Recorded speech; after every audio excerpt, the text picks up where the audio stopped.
Especially if it's not an oil change. If it's an oil change, yeah, that's one thing. But anything other than that is definitely a good book. Right. Hello, everyone. Welcome to Praise the Run podcast. I'm Ben. This is Patrick. We just started talking about Patrick's oil change. Yeah, Might that was as a well. video game. Might as well talk about it on the air.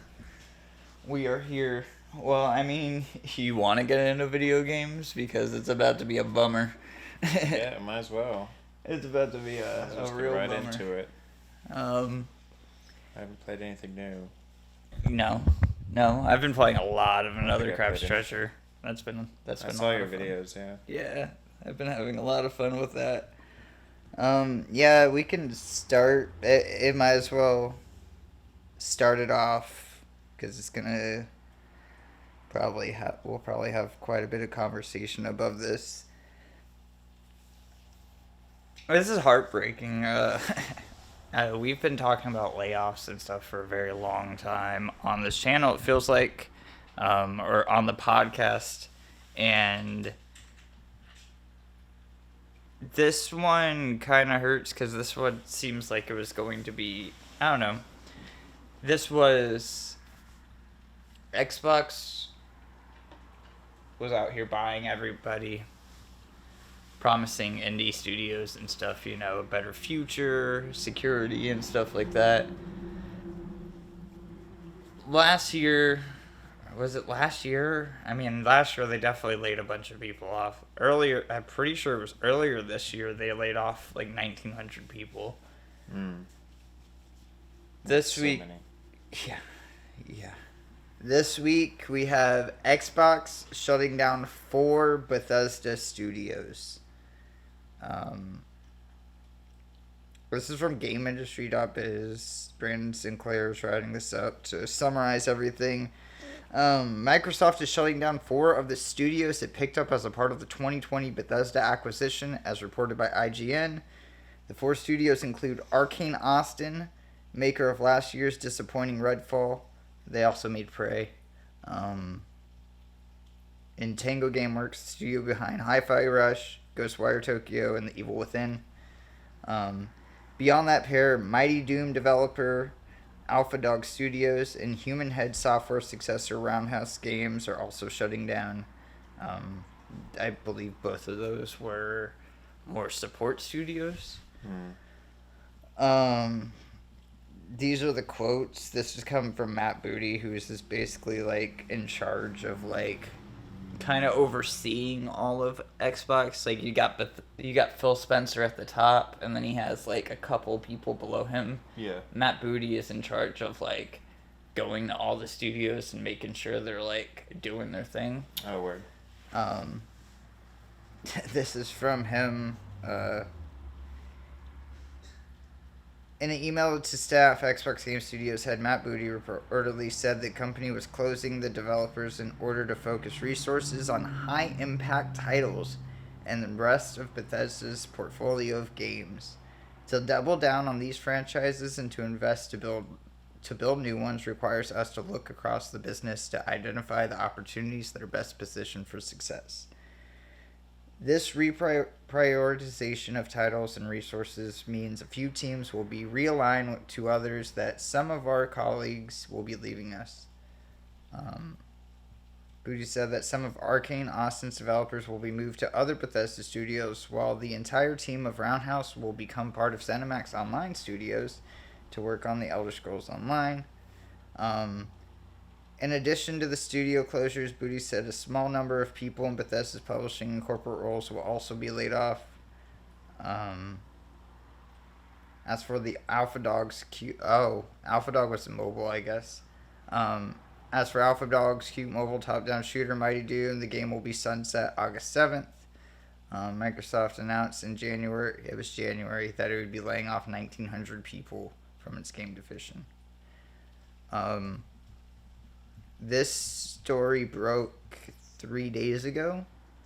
A lot of people at Tango found out on Twitter. Because Tango is based out of Japan. And it was also reported today that Xbox will be laying off more later this month.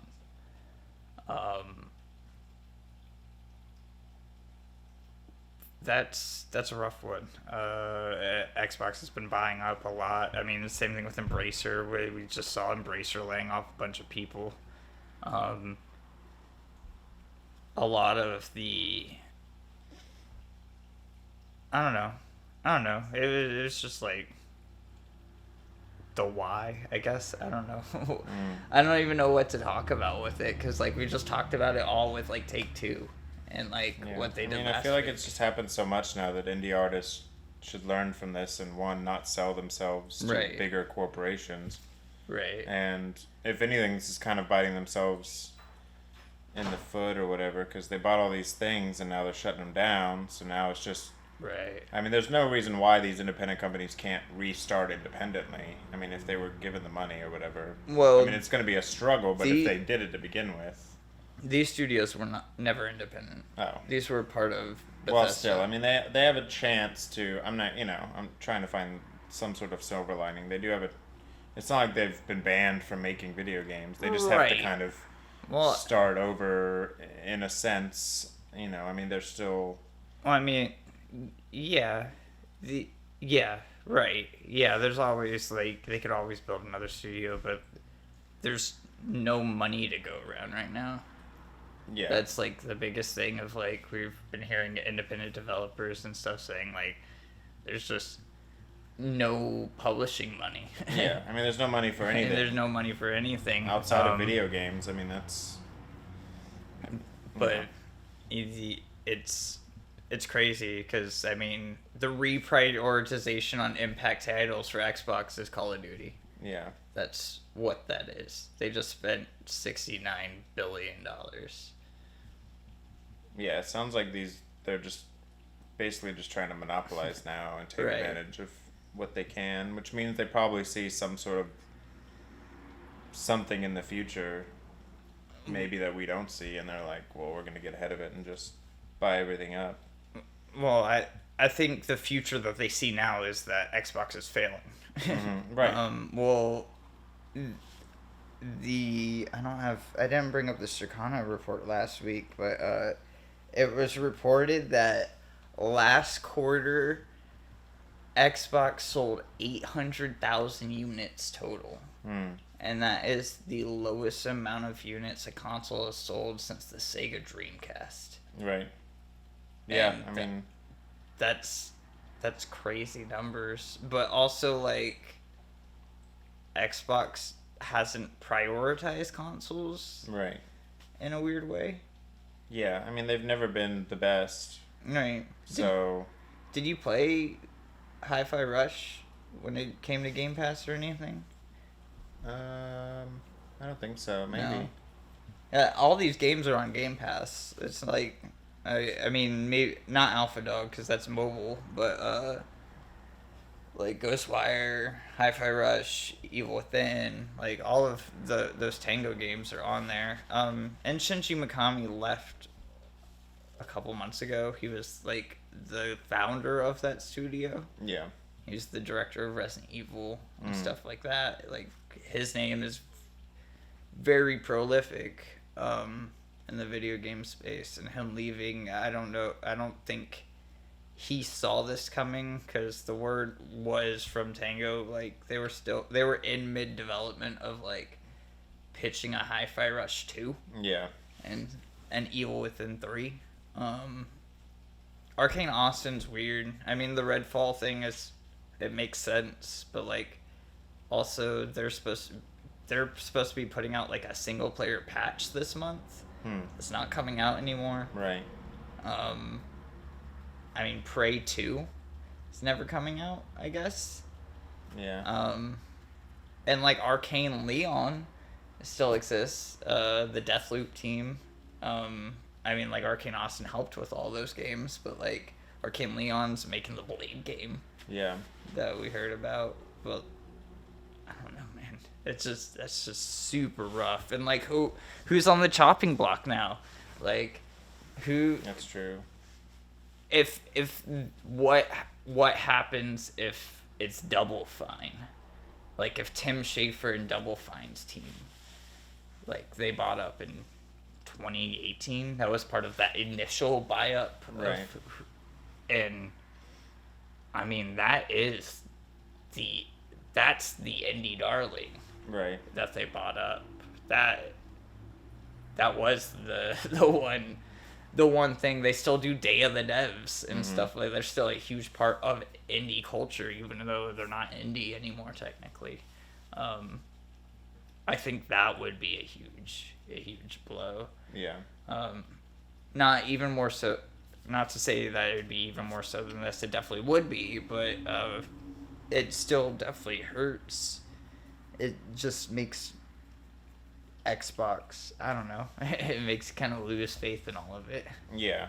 I mean, it really kind of just almost takes them out of the running of, like, who wants to keep buying that stuff if you're gonna just like fire all the all the teams and stuff for like it. that. Yeah. But when they still have that showcase next, it's like 3 weeks now or something like that. We were talking about last week. They have like Indiana Jones. yeah, I don't know. Maybe, I mean, Call of Duty. It was only, I mean, I don't know. It was only gonna be good for so long, I guess, before someone got selfish and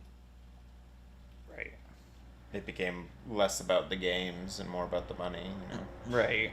Yeah, I know, but it's been like Xbox's mantra, right, for like this whole time. Good guy Xbox. It's all about the games, Game Pass, like gamer culture. Yeah. That's no, it is weird. It's a weird like slap in the face that. Yeah. Like Game Pass is supposed to be like this beacon for these teams to not have to sell 1 million, 2 million units, like to do these small little niche projects. I mean, Hi-Fi Rush, they shadow dropped, remember? It was like, and it's out. Yeah. It was like, oh, it's what? Okay. And it's Game Pass day one. And so, like, nobody's rushing out to buy. It was $30, I think. It wasn't even a full price game. Right. But even then, you're not making full price money on this game. But you're telling all of your consumers that subscribe to this thing that you've told that this is what we want you to do to support these teams. Right. And you kind of just like, just completely turn your back on that. I don't know. Yeah. It's very strange. Because then there's still even today, there's stuff came out in Game Pass. Like, Little Kitty Big City came out today on Game Pass. And then there was another game that just came out on Game Pass, but like another Crab's Treasure playing on Game Pass. The whole EA subscription is tied into Game Pass. So like Jedi Fallen Survivor, whatever, Jedi Survivor is now on Game Pass and stuff. Like, I'd imagine Game Pass is not... It's definitely making money. It's probably not making enough money. Yeah, I mean, they got rid of the Xbox Gold and then... Right. All that stuff, too. They could have kept that. Well, Xbox... They didn't get rid of... Xbox Gold still exists. It's just, like, called a different thing. It's... Yeah, but it's not, like, a separate... I think it's called, like, Game Pass Basic or something. Like, you used to have to pay for both. And now it's just like one thing, I think, or something. Oh no! You still have to pay for both. If you want the highest tier, it's technically both. But if you can, Game Pass. That's another. These subscription things is super weird. When they were announcing this, they were like they didn't want to get rid of Gold for so long, so they kept it forever. When they should have probably gotten rid of it right there from the get-go with Game Pass. But now it still exists, but it's just called Game Pass Basic, which gives you like, I think, a very select few games from the Game Pass library, and then gives you online, and that's like $10 a month. Or you can get Game Pass, and that's $10 a month, but that does not come with online. Or you could get PC Game Pass, which does not come with the console version. and then just gives you PC, or you can get Game Pass Ultimate, which comes with it all. Yeah, but I don't think they give you your free game of the month anymore. No, it's like this. That's the select title thing. Right. See, yeah, no, that's what I was talking about. Like, you don't get your free games. Yeah, forever. I don't think PlayStation got rid of that. That's too. what I miss. You get your one or two, because I just have a whole slew of just free games because they were free. Right. Yeah.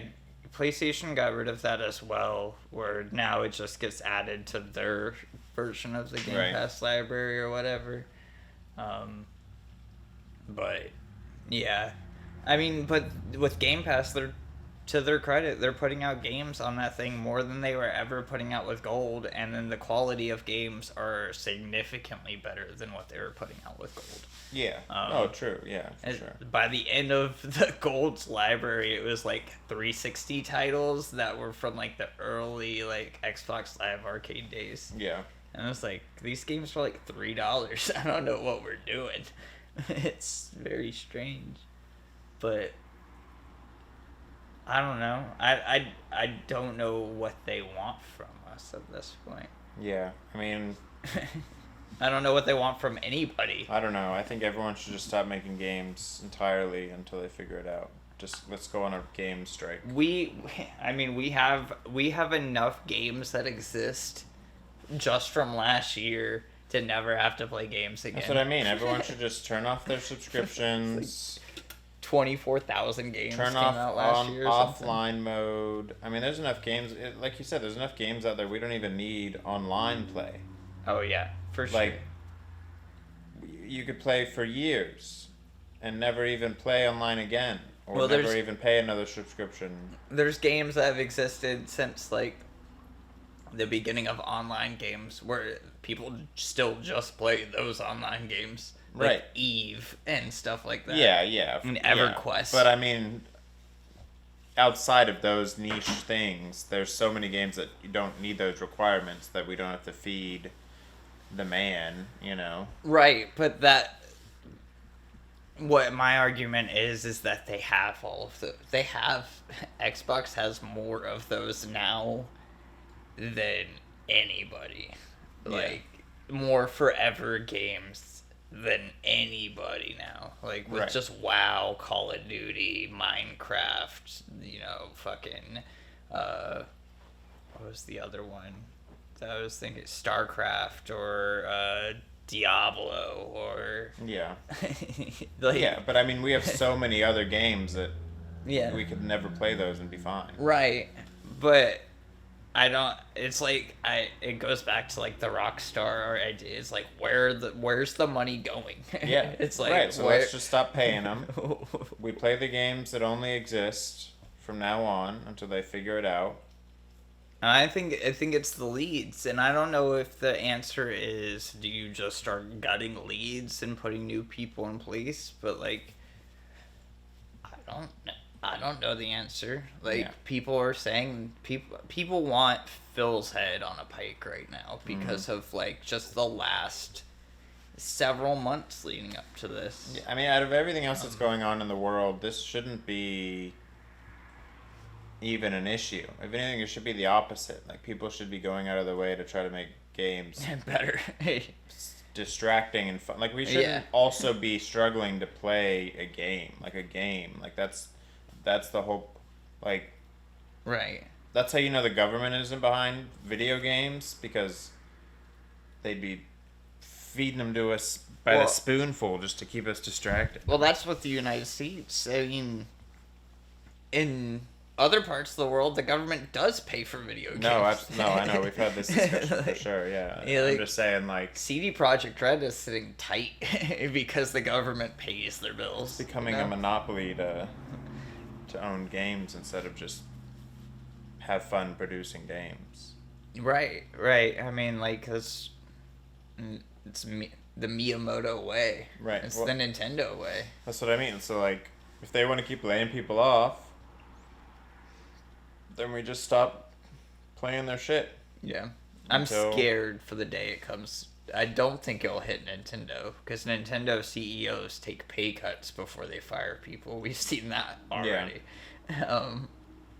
But the day it happens to Nintendo, it would be crazy. I mean, they've definitely shut down a studio before. Shutting down a studio is not unheard of, but it's been a while. I think Alpha Dream was the last one, and those were the Mario and Luigi games. Do you remember those? Not really. No. I didn't play Nintendo much. They were like they were DS games, but they were like hardcore RPGs as Mario and Luigi, where you're doing like Final Fantasy quests and stuff. Oh, that's cool. Yeah, like the Paper Mario and all those games as well. But Alpha Dream was the one who did all of those, and yeah, the last Mario and Luigi game came out as a 3DS game in like 2019, and the Switch had been out for 2 years by that point. Oh, really? Wow. Yeah, so it was like I don't know what they were thinking there. But Nintendo and usually doesn't give a fuck. Right. Right? You know? Nintendo could beef the next console generation completely and be fine. Mm-hmm. And they've done that before with the Wii U. Right. They have enough cushion too that they can kind of take a few hits. Right. I mean, it's like really every other console for them. Where like, yes, the SNES and the NES both sold very well, but then the N64, and then the GameCube did not sell well. And even though people have a huge fondness for the GameCube, and the Wii sold extremely well. Yeah. And then the Wii U sold very little, and then the Switch sold a lot. But then in the background, you still had the Game Boy Advance, the Nintendo DS, the 3DS. Yeah, and I mean, they have a lot of wiggle room to experiment and kind of fiddle with things, whereas like Sony and Xbox, Microsoft don't really. I mean, they do to a degree, but not as much. Like they can't. They get more shit if they put something out that's shit. Right. Whereas like Nintendo's like, oh, you guys, and then like there's more faith, I think, in them. Right. Well, I feel like Nintendo I feel like gets the leeway where like Nintendo's very great games are really highly coveted, like Tears of the Kingdom and Mario Odyssey and all of those games. And then a middling game comes out, and then it's like, oh, it's just for kids. Yeah, right. It's just for kids anyways, so who cares? Where it's like, the Mario soccer games or whatever. Yeah, they got a lot of scapegoats too. Yeah, for sure. The tennis game that got like a 6.5 or whatever, and people are like, oh, it's a kid's game anyways. It's like, sure, yeah, but I don't know. The next thing kind of ties into Xbox and Activision that I wanted to bring up, but even before that, this is a little thing. We finally got confirmation of the Nintendo Switch 2. Oh, okay. It's not name or anything like that, but let me pull up the tweet. Do you remember the Miyamoto tweet from when the Switch got announced? we got one for the Switch too. Nintendo. I don't even have a tweet anymore. Oh, you don't have a Twitter anymore, right? Yeah, I don't have anything.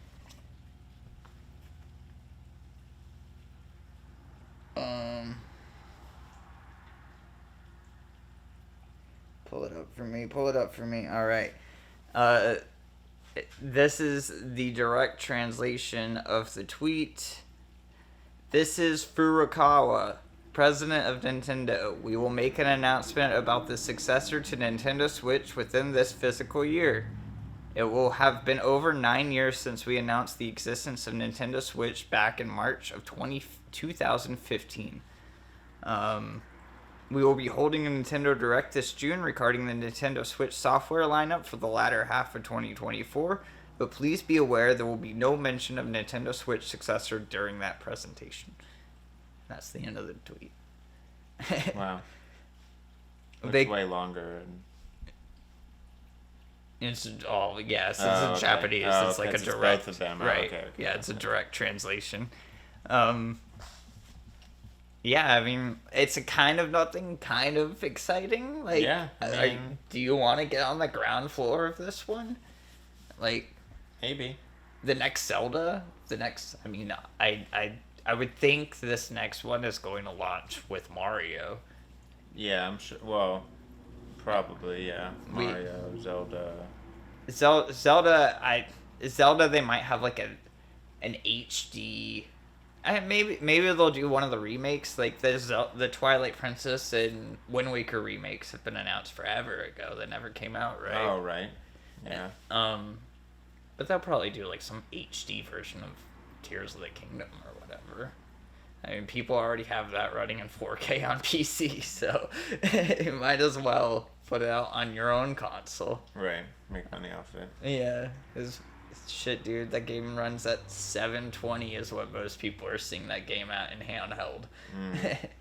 But the Switch 2 rumors are also announcing. I mean, it's not going to be an OLED, but the rumor is that it's a 1080 screen and it will play at 4K on the big screen. That's cool. It'll be slightly more powerful, enough to play modern games. I don't know what the extent of modern will be, because at the time of the Switch it was like, yeah, I could play modern games, but it's like, yeah, modern games from like 3 years ago. Technically it's this console generation, but it's like the beginning of this console generation. Yeah. I don't know. Pokemon's a big one. Yeah. I've never been too into Nintendo, so I'd take it or leave it probably. Like, I was excited about the Switch at first, but then wasn't. I don't know. There's nothing too exciting in the Nintendo verse that I have ever been like, I gotta play this right now. Right. So I don't know. I mean, it's cool that it's a new console. I mean, that's cool. Yeah. I don't know what exactly.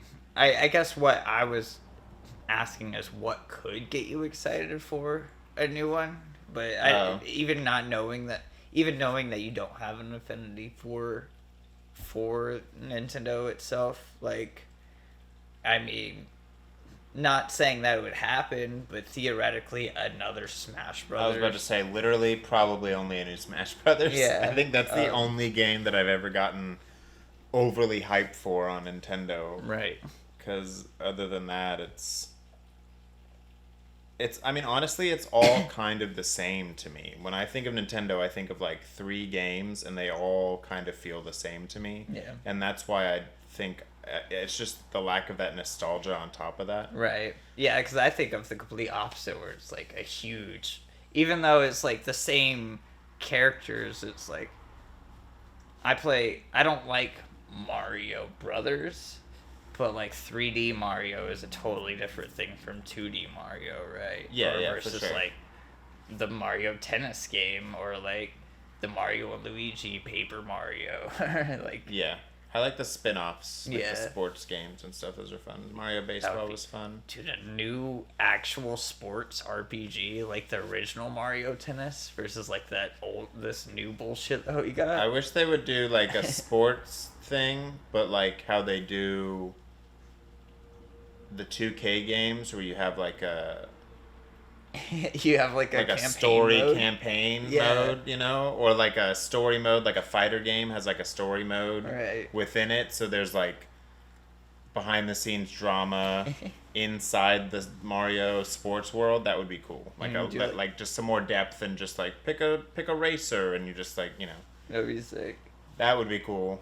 That'd be different, I think. Speaking of that, a Mario Kart will probably be there, I'd imagine. Yeah, what are we on, 9 now or something? 10? I don't know. Technically this will be 11, I think. Oh, really? Because Mario Kart 8 is the one that people are still playing. Right, that's and the then, Infinity one. Right. Yeah.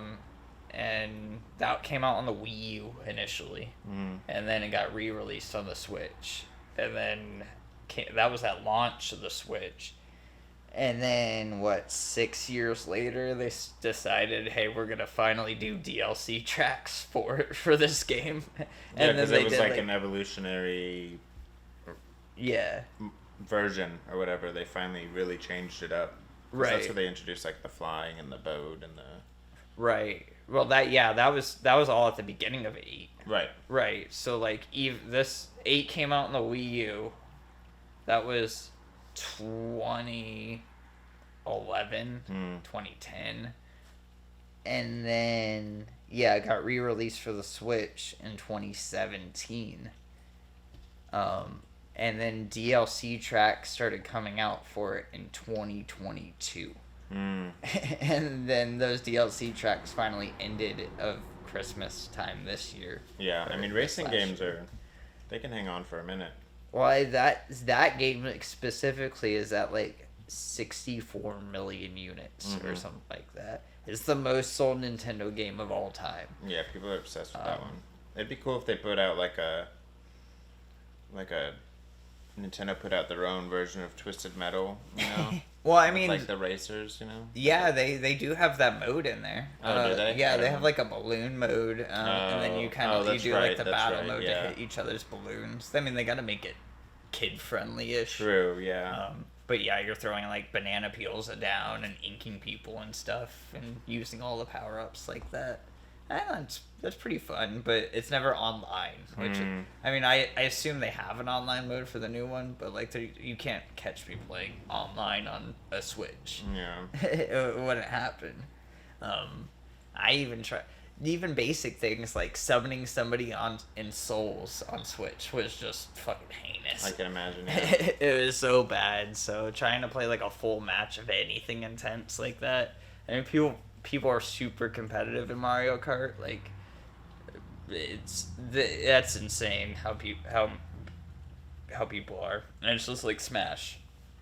I ate right before this, and I didn't grab a drink, so now I'm regretting that. Nice. Dude, that scene is insane.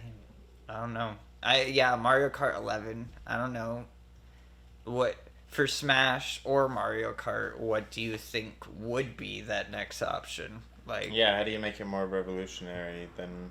Right, because I mean, like this DLC. They have. Yeah, Smash. You have Smash Bros. Ultimate. Which is That's literally the thing with Smash, every single character the ever. guy said that there's no more Smash, so it'd have to be a whole new thing. Unless if they do like Ultimate Deluxe or something like that, or Maybe, like That's true. Put out all the DLC characters and stuff like that all in one cart, because I mean they're not doing any more DLC. Maybe they'll do DLC for that. But yeah, Sakurai's theoretically retired right now. Yeah. And the rumor is he's still doing something. The thing about Smash, I mean, other than like updates, keeping it smooth, I mean, it's a great formula. That's the reason why there's so many copycats, because they did it right. So it's like hard to think of something else to add on to it. I mean, it's just more characters. Besides more characters and more level designs, and they've already pushed the limits of both of those so much. Right. It's like, I mean, we're almost at 100 characters for Smash, and each one of those characters has their own map. Right. Plus the other maps that are just like throwbacks and shit. Like there's something like 1,400 music tracks or something. Yeah. It's crazy. Like it's hard to even think that they could make another version of that, or like take a step further. Yeah. I mean, I definitely have a few characters that come to mind. I mean, I could think of characters, but I'm just thinking of like game design itself. Like, how do you sell this game better? Right. You know, I mean, if they just put it on the new system and then they introduce some more characters. I don't think you could sell it better, man. I mean, so we talked about Mario Kart, right, with copies sold. Smash is number 3. Mm-hmm. And Smash is at like 55 million units or something. Oh, yeah. Smash is, I mean, people to this... Stupid. I mean, there's bars that have Smash tournaments. Right. Like, it's a... Like, theoretically, it's like close to 50% install base across like Mario Kart, Animal Crossing, and Smash, or like those top 3 or something, where it's like insane. And like a lot of those numbers aren't up to date because like Nintendo never publishes like digital sales right away. Like every single Circana we see is like it's all physical sales. It's like Zelda, Smash is always on there. Mario Kart's always on there. Actually, Smash hasn't been in the top 20 in a while, but it's in the top 100 still all the time. But Mario Kart's on there. Zelda, of course, yeah. Mario Odyssey still pops up every once in a while. Like, it's insane. And going back to like Xbox, Xbox was just bragging that they had 7 games in the top 20. Wow. And they just fucking chopped down. They were bragging that they had 7 games in the top 20 sold. Whereas like, or in the top 20 games sold on PlayStation. That was the brag of like, the 7 of them were Xbox Microsoft games. It's like, oh, we're in your territory. Yeah. It was like Sea of Thieves, Call of Duty, Overwatch, fucking Diablo, Minecraft, and I forgot a couple of the other 2, but it's like, all right, man. Well, like, your money's not speaking for shit, but Nintendo over here is like making dreams come true, like a theme park and shit. The Mario movie came out, like, oh, what is happening, man? Very true. It's like Nintendo. I don't think Nintendo has it figured out, but like Nintendo seems to at least be thinking about it. They're more creative. They're willing to, like I said before, they're willing to take risks to like. They're willing to figure it out. Yeah, they're goofier too. It's not like. Right. They're not scared of being a little silly. Like I don't know. I feel like Xbox and PlayStation have always been like, we gotta be tough and we're versus each other and blah blah blah. Where Nintendo's just like boop doop doop. For sure. Over here. I mean that was all Sega as well. When Sega was the competitor was like, we do whatever Nintendo don't was the big thing. Yeah. And honestly, this may just be about that time where we get a new console. I think so, man. Like a whole different out of left field type of thing. Right. Like Xbox is reaching that bubble, I think, where they're just like sink or swim. Nintendo's fine. PlayStation's always kind of been okay. Right. I mean, they have Sony's fine. So I think you have Facebook over there. Facebook's looking real hot right now. Right. With Meta and MetaQuest. MetaQuest is doing very well. Yeah. Even though it's VR, even though people shit on it all the time. It's a $300 headset and it has no wires. For the old people. Right. Well, I mean, it's for children too. You don't need a PC for it. You don't even need a Facebook account for it. You need a Meta account, which ties into the store. But like, they took away the need for a Facebook account pretty shortly after they announced the need for it. People were like, we won't buy it then. And then they're like, oh, well, then we'll revert. Right. We kind of had that with PlayStation this week with Helldivers. We could talk about that too, but oh yeah. That's interesting. Yeah, that was really interesting. I think you're 100% on the money. Where I think it's probably Apple. I think Apple's coming in. I could see that just because there's so many. Well, I wasn't even thinking of a big corporation. I was just thinking all of these. Since so many of these small corporations are being bought up and let go and blah, blah, blah, that they'll come together. Someone in that group's going to have enough know-how and contacts that they're going to create their own thing. Yeah. Or another big name like Apple or something along those lines will finally swing in and be like, well, we're going to be part of the game too. Honestly, I don't want Apple. Well, I know. But I don't want Apple out of either. All the tech and big companies. Apple's publishing games though. But yeah, I mean they are. Apple's putting their money where their mouth is with Apple Arcade. Yeah. And then they just came out with the Vision Pro as well. I just feel like Apple is just.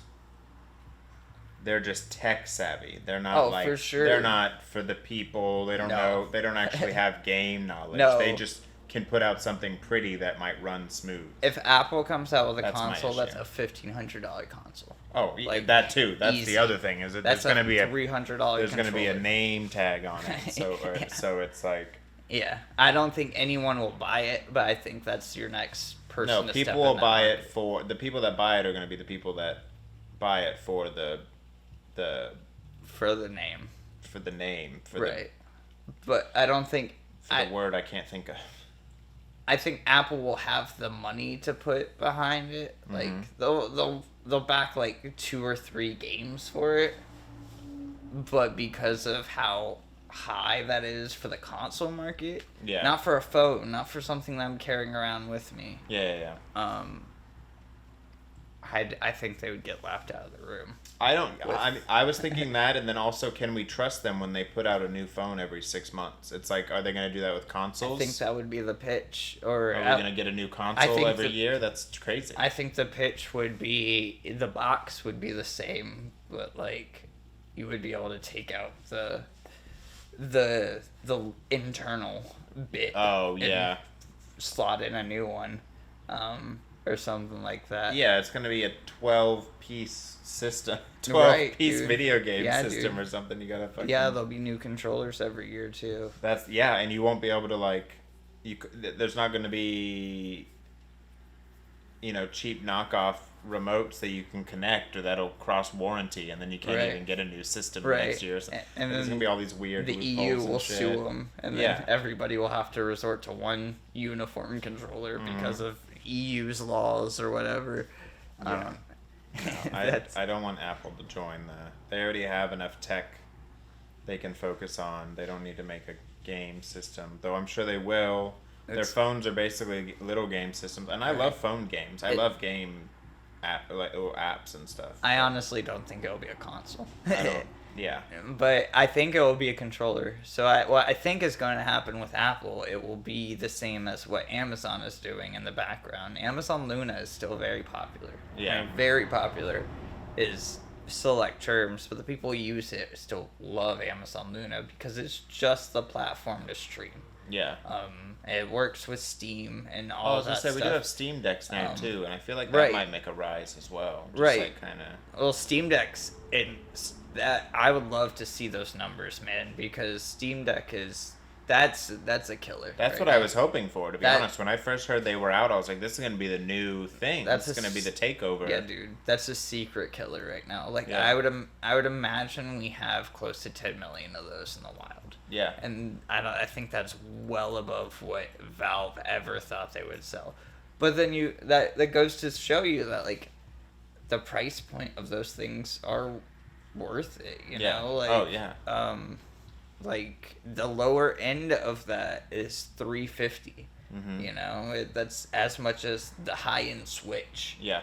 And the high end of that is as much as what the Xbox Series X. You know, like it's affordable. Yes. No, absolutely. In the eyes of gaming logic, it's in that affordable realm. And you get infinitely more games and options and especially with like if you have the knowledge of like emulation and like what people have done with this device, it really is worth it.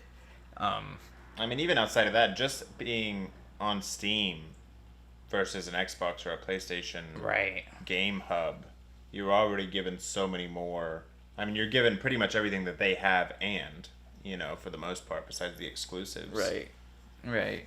Yeah, not everything on Steam works with a Steam Deck, though. That's the one caveat, is that it has to be Steam Deck certified for it to work. Yeah, I guess that makes sense, because when you're making a game, you'd have to adjust things for... for a smaller screen. Right, yeah. I mean, I mean, Steam Deck is also a touchscreen, so Yeah. like you can use it as that. So some games have that capability. Yeah, I mean, just like resolution and stuff like that. How fast it's trying to clock the the GPU and stuff for that tiny little machine. You don't want it to be trying to run like a fucking a 2080 or whatever. A 2080 is probably what's the equivalent of what's in that thing, but like a fucking what's the 3090 or 4090 or whatever the newest ones are. But I feel like it's a good stepping stone for Steam to just make their own separate console. Right. Like less than a computer, more than a handheld type, And they did do that. Do you remember the Steam machine? I don't think so. No.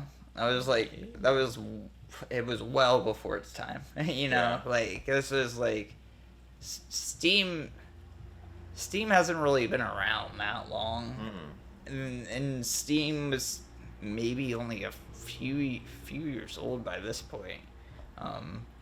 But yeah, in like the early 2010s, Steam thought it would be a good idea to put out a console, and it was a streaming device. Wasn't it like a little block? Yeah, and it would stream the game. I actually from do your remember this. Yeah. Yeah, it would connect to the PC. Yeah. And play games off the PC, kind of like what Xbox has built in now. Right. And stuff, but this is well before any of that technology existed. Yeah. Like Netflix streaming was still fairly new at this point. And people really liked it. I mean, it didn't work for everything. Like you wouldn't play like Tekken or something like where you're counting frames in between moves and stuff. Right. But like if you were like playing, I don't know, like Yakuza Like a Dragon or where it's turn based or Baldur's Gate or like it would work. And it would.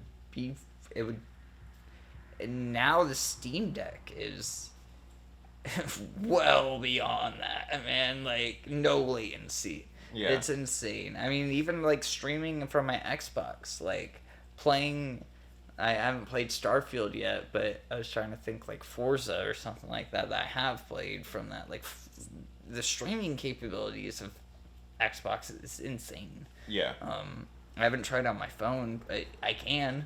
I know that exists too. I think Steam might try that console market. You might see like a Steam machine too, whether they call it or not. It's very strange because I don't know what the console market is though, other than like I really don't know what a box looks like other than a handheld device now. Right. Like a handheld device with a dock is what I imagine what consoles are going to look like now. I mean, we're getting further and further away with physical media with every console generation. Much to my chagrin, like I love collecting physical games, but if this is the way that we're going, like there's no need to have a box that's 19 inches tall or Very true, whatever. yeah. Like especially with the way the world's moving and we're all living in smaller places to survive, we might as well make a console. Which makes me think of like Apple stepping in or like Amazon with Luna. I think Apple would just be they would sell you the $300 controller, but I think the device would just be a plug-in or something, or it'll be like a little Apple or something like that. Yeah, that'd be funny. Yeah. I think that's what it would be, honestly. I don't think Xbox is going away. I think we're far away from that. Not immediately, no, for sure. They definitely have enough to hang on to for a while. Well, I mean, Xbox as a brand is so big that even if Xbox were to go away, Microsoft Gaming would still be there, and it would be to their detriment to get rid of the Xbox branding and then go to Microsoft Gaming. Right. Even though that's under their label is what they're called, it's Microsoft Gaming, and then Xbox is part of that. Xbox is definitely the leading name there, where like the Xbox might go third party and then put out software to like, you know, merge it all, right? Like, I mean, people were talking about that 4 years ago when Game Pass came out, of like, would Game Pass be okay just being a Fire Stick? Yeah. And I don't know, maybe. Would you be happy with that?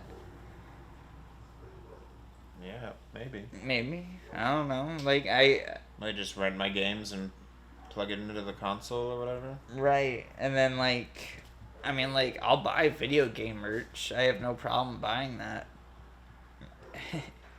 I love collecting retro games. Like, that's part of the hunt. Like, what I do love collecting is I like finding things, and when it's a new game, like, I'm not going to look for a new game, right? I mean, now it's impossible to find new games, but yeah, if they even make a physical version of them, right, half the time, right? You go to Target or whatever, they have like 2 physical games on the shelf, and they're both Maddens, you know? Yeah, right. It's crazy, but back when it was contemporary and stuff, like, it was, you know, I wasn't going and buying, like, unless it was Elden Ring or, like, Dark Souls or whatever. Like, there's very little new games I was buying right away.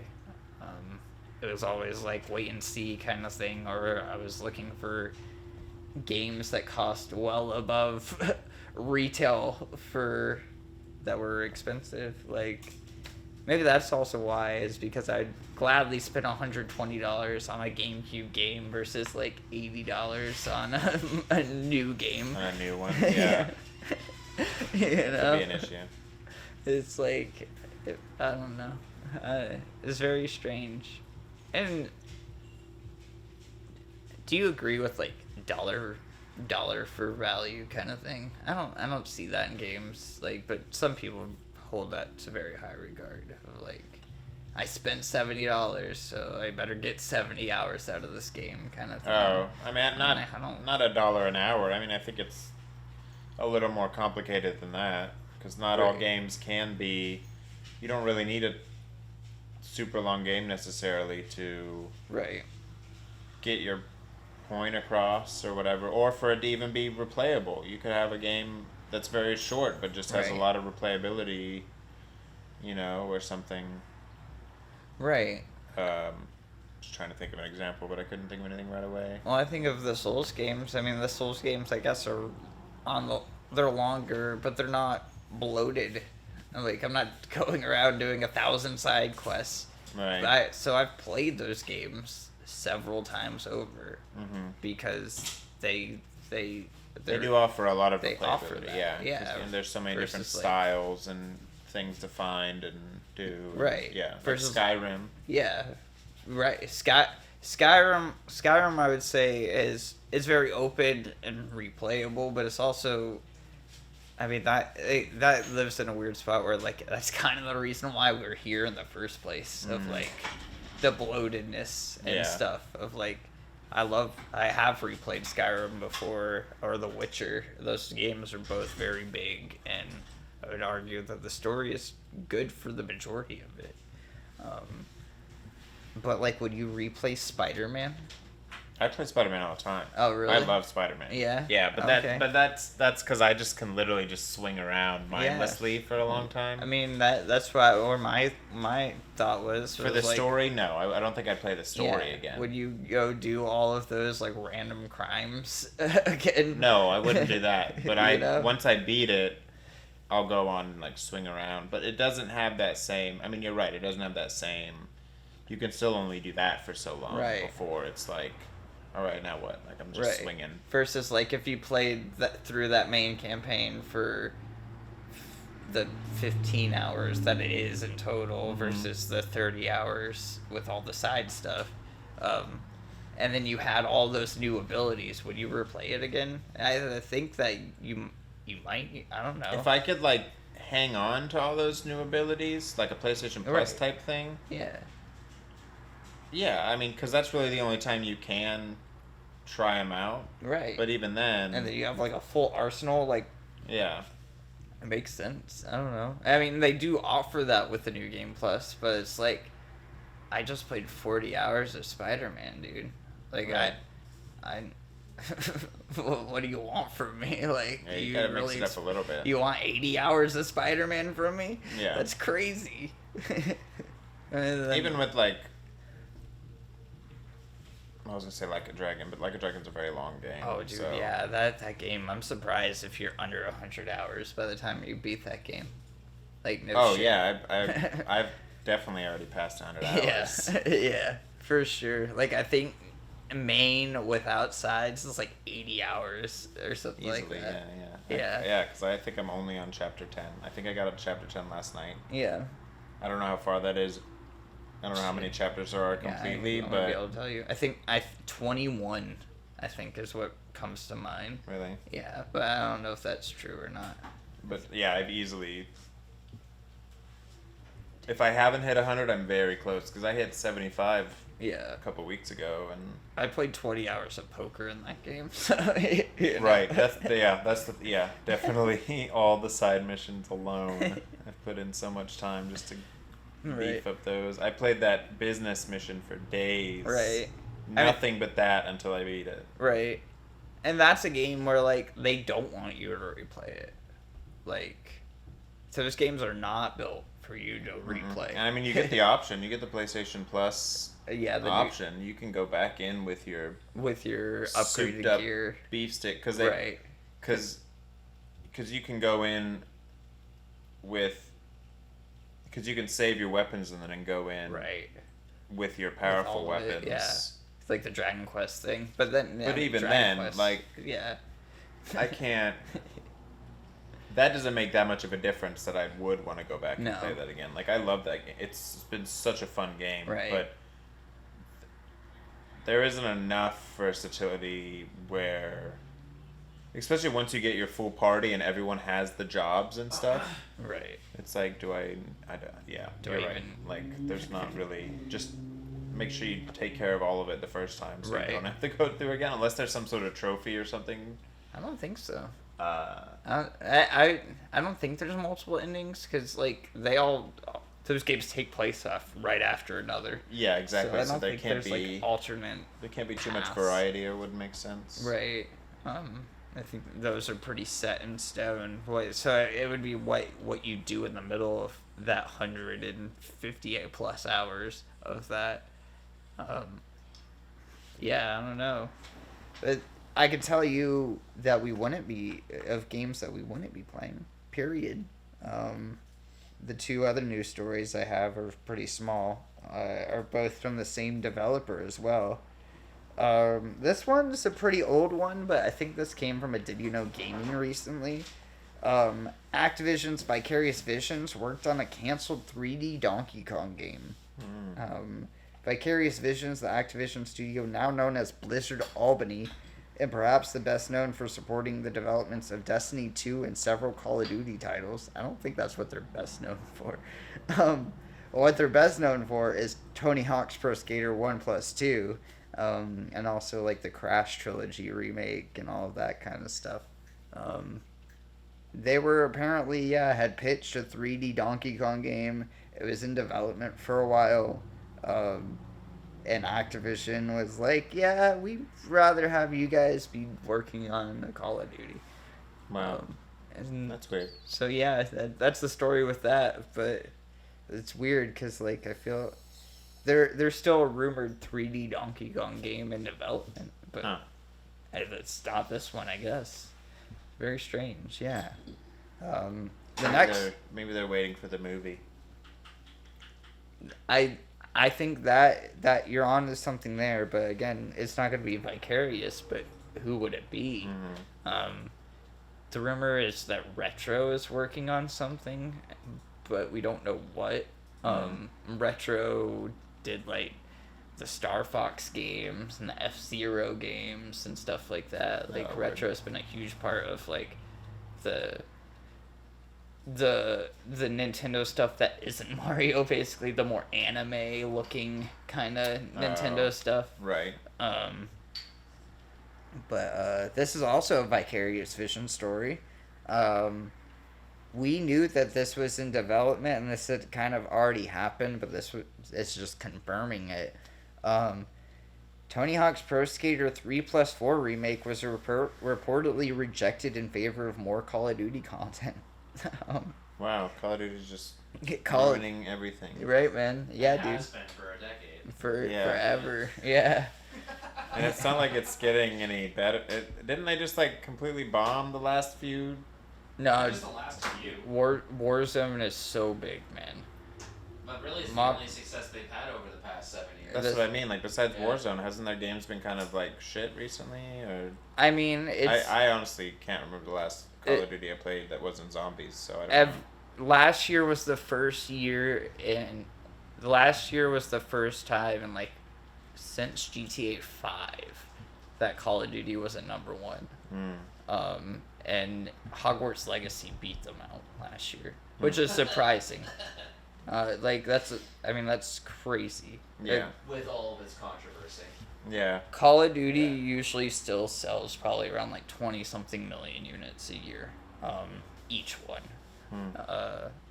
And then Warzone, it prints money hand over fist. With the last 3, the Modern Warfare trilogy are very highly regarded. Black Ops, I don't know, but that's the thing is like Call of Duty has 3 different studios. Right. And Sledgehammer is not highly regarded, but Treyarch and Infinity Ward are the ones that people really like. And Infinity Ward being the most liked they're the Modern Warfare people. Okay. Treyarch does Black Ops, and then Sledgehammer did like the World War II ones, and those ones are not really good. I think that's also the Ghost team, which is the first one that people were like, this is a not good game. Oh, really? Or maybe that was Raven. I think that was Raven Software. I think that was the only one that Raven made specifically, and then they were like, yeah, no, Raven, you're just going to be support, which is sad because Raven's like one of the most prolific shooters out of all of them. Or like they made like Hexen and Heretic and like a whole bunch of crazy stuff back in the 90s. But yeah, Vicarious Visions made 1+2 remake. They were gonna, of course, do 3+4. 3+4 was reportedly going to be DLC for 1+2. Wow, that would have been crazy. Yeah, it was going to be like a $20 expansion. 2 whole games. Right, dude. But because they added all of the moves from 3 and 4 into 1 and 2, right. And that it was just going to be more levels. Yeah, exactly. Basically. Makes sense. Right, but then it was bigger, so they were going to put it out on its own separate thing. And then they got enveloped in the Call of Duty content, and got put to that. And then Vicarious Visions got completely absorbed into Blizzard. Wow. After that, where now they're Blizzard Albany. Maybe they'll just sneak it into the Call of Duty game. Like just grind while I'm taking out Nazis. So that's the thing. They're not on Call of Duty anymore because they're Blizzard now. Oh. It's been so long that they're not even that same team anymore. Sneak it into World of Warcraft and just grind while I'm that would be grinding. That's the big thing is like they're still technically like, even though they're Blizzard like support, they're still technically do all the remasters for Blizzard. Yeah. Which so when they got enveloped, they got put on the Warcraft 3. Which did very badly, but they got put onto that like in development to save it basically. And then they did Diablo 2 remake, which is very high regarded. Resurrected, I think it was called or whatever. Yeah. And you can tell that that's them for sure. Like they do really good work. Right. And then I think now they're doing like the expansions for Diablo 4, but they also work on WoW Classic, and I would think they're doing something around the Classic realm. It's like Mists of Pandora was I think it might be back now, but it's supposed to be coming to WoW, and that was supposed to be a huge deal, but wow. I don't know. That's old. Right. Yeah, that's Mists of WoW Classic has finally caught up to Miss Pandora. Right. But that's how old Miss Pandora is now. That's funny. I wouldn't be surprised if Fortnite made like a skating game. Yeah. In their universe, you know, because they're trying to make different stuff, and they already have like. Yeah, I don't know who, because that's Epic. A lot of the. Not the move, but they're already kind of going in that direction as far as like. The unique mobility that they're covering with all their characters and all the different things. I really wouldn't be surprised if they just made a separate skate world. Right. Or if this time next year we have a Tony Hawk Fortnite character where we can skate around as Tony Hawk, shooting at people, or you know, fucking. It'd be weird if you're shooting up people. But yeah, I'm surprised it already isn't a thing with some sort of brand, but Tony Hawk or one of them are gonna be. Yeah, I'm surprised there's not any skaters. Like, no Tony or a Rodney Mullen or something like some sort of iconic sports character is gonna be. Yeah, there's so many people. Something, because we're covering, because like every new character is getting its own new mobility, its own new like, you know, way of travel, that type of thing. Like I really don't see why they haven't already done that, because they're making all these little side worlds now, with the Legos and the racing and all that. Yeah, and there's like there's a basketball one coming. We don't know what that is. No, that's a new thing too. It's still not out yet. So I'd imagine. I mean, it seems like sports might be the way to go. Extreme sports would be cool. I would see it not just being a skating thing, more of like what Riders Republic is now. True. Yeah, it'll probably be like a variety of things. Yeah. Which you can't. Can you skateboard in Riders Republic? Yeah, they just added a huge skate really? DLC. Okay. I say just added. It's been probably a few months now, but yeah, they added. Yeah. Word. Apparently, it's really good too. So I want to check that out. But I haven't yet. We have Skate on the way. Yeah. And Skate is going to be a free to play game. Mm-hmm. And what I've played of Skate it's great. Right. It plays even better than what old Skate is. Now going back to those old Skates on the channel, it's like, dude, I can't wait for that new one, because that new one felt so good. Yeah. And it was an alpha. Like, there was no textures on anything when I was playing it, but it felt. But it played so better good. than that's good. And that's a hopeful thing. So I could see that. We also have that Hellskate game coming out, which is made by old Tony Hawk people, but people are kind of like whatever on it, because of it involves combat. Yeah, I mean it's not like what you're necessarily looking for when you want to just play a skating game. Right. You kind of just want to be like a mindless drone and skate around. For sure. Yeah, people who have played it, because it was playable at Summer Games Fest or in PAX and stuff over the last year, it's been shown. Whereas people said it's just like too much to think about. Yeah.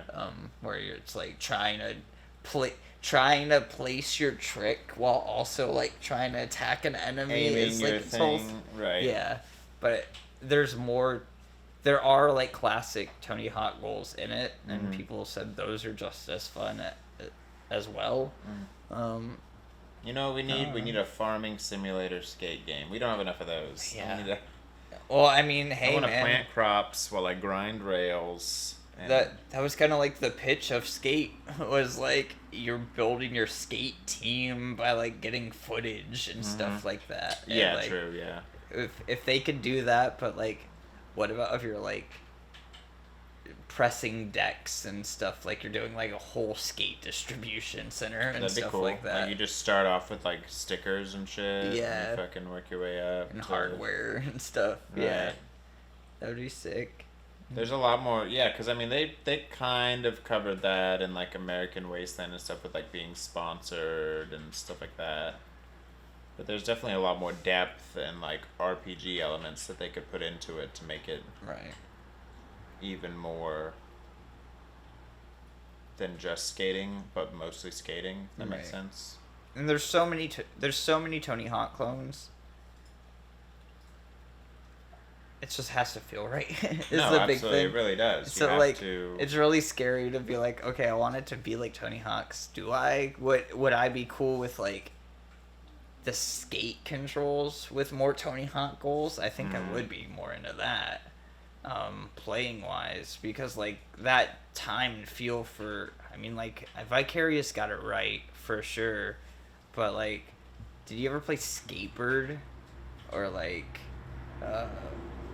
what was the other one? There was another Tony Hawk clone that came out around that time as well. They'd feel kind of like stiff and I think floaty. I might have played. It was Skatebird, or there was like another one. Yeah, I know what you're talking about. They're like in a bedroom or something. Yeah. I played one of those. I can't remember which one, but I know what you're talking about. Yeah, Skatebird's still on Game Pass. It's very like. They just don't feel right. Right. Yeah. Yeah. Very like cut. Like you're doing this. I can't even explain. But I know you're. Yeah. Yeah, Tony Hawk's like snappy and like you. There's like a visceralness to like. Yeah, you feel like you're actually doing what you're inputting. Yeah. And not like. There's like a chunkiness to it. Yeah. But it's just like Skatebird, you're a bird, so you're like floating and shit, and it just doesn't feel right. Hellskate being super complicated with combat. I'm just like, I just want control. Oh, Thirsty Suitors was another one that just came out. Of like, it's the dating game. Oh. It was like dating role playing. It's a dating simulator where you're battling your exes, and each one of the exes battles are like role playing or like turn based combat scenarios and stuff. But in between is like Tony Hawk skate levels through the open world. Oh, cool. And people said it's okay, but it's not like it's not completely true. Like it plays like Tony Hawk, but they like get names of tricks wrong and stuff like that, and it's kind of doesn't feel right and stuff. So it's like, okay, well, it's not completely there. I don't know. I just want a authentic Tony Hawk. Like I still haven't played Skater XL or Session, but those are like very simulation based versus like the arcadiness of like Tony Hawk. I don't know. You said you haven't played anything this week? Nothing? Oh,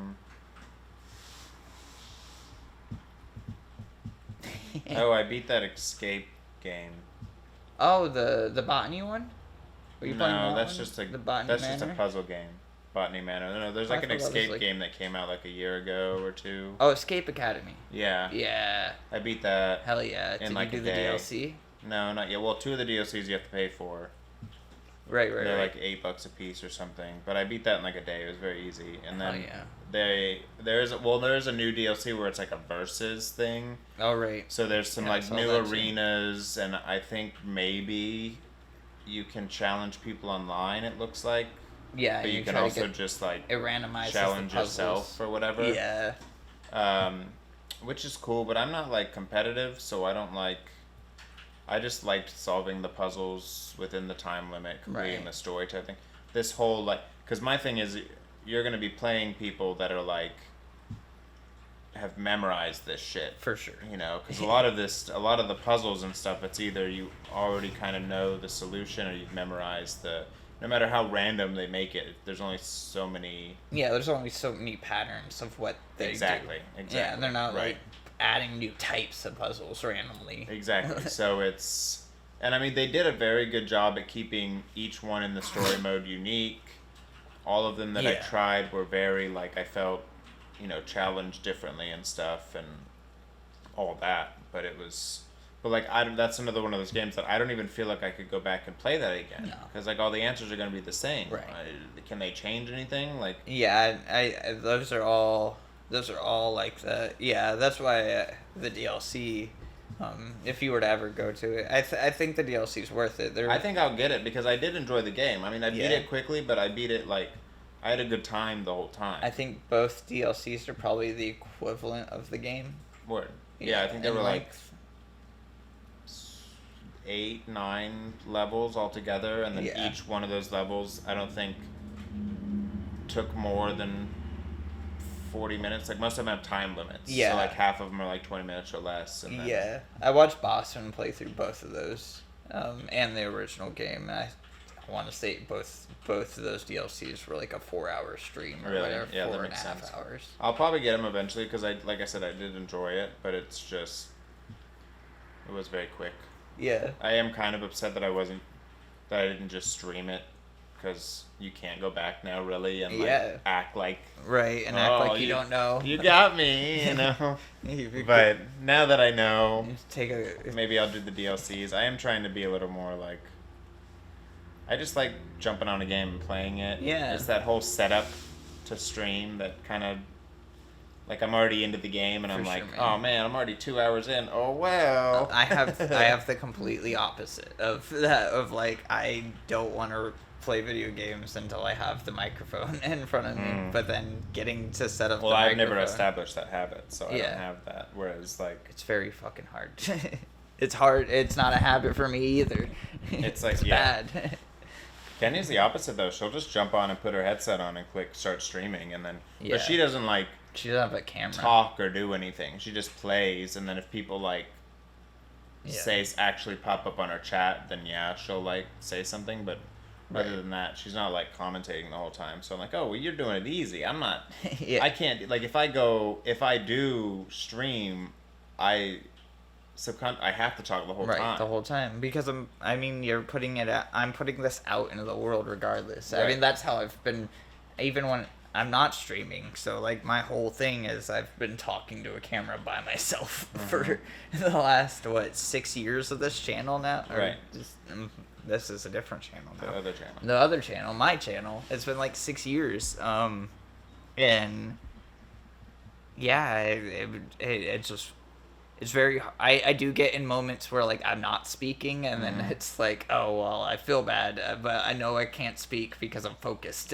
Yeah, and that's just from the nature of the games that I do play on the channel. But other than that, it's like I can't just do that on my own regardless. Like, if I'm driving or something, I have to comment on shit. Oh, usually if I'm driving, I'm just, like, singing.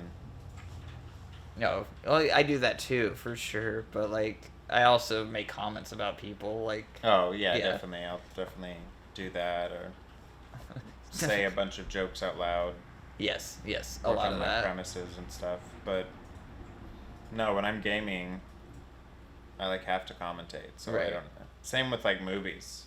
I mean, I can watch a movie without speaking, but I'd rather not. That's something I would like to do once I do start streaming. They got rid of the watch parties recently. Yeah.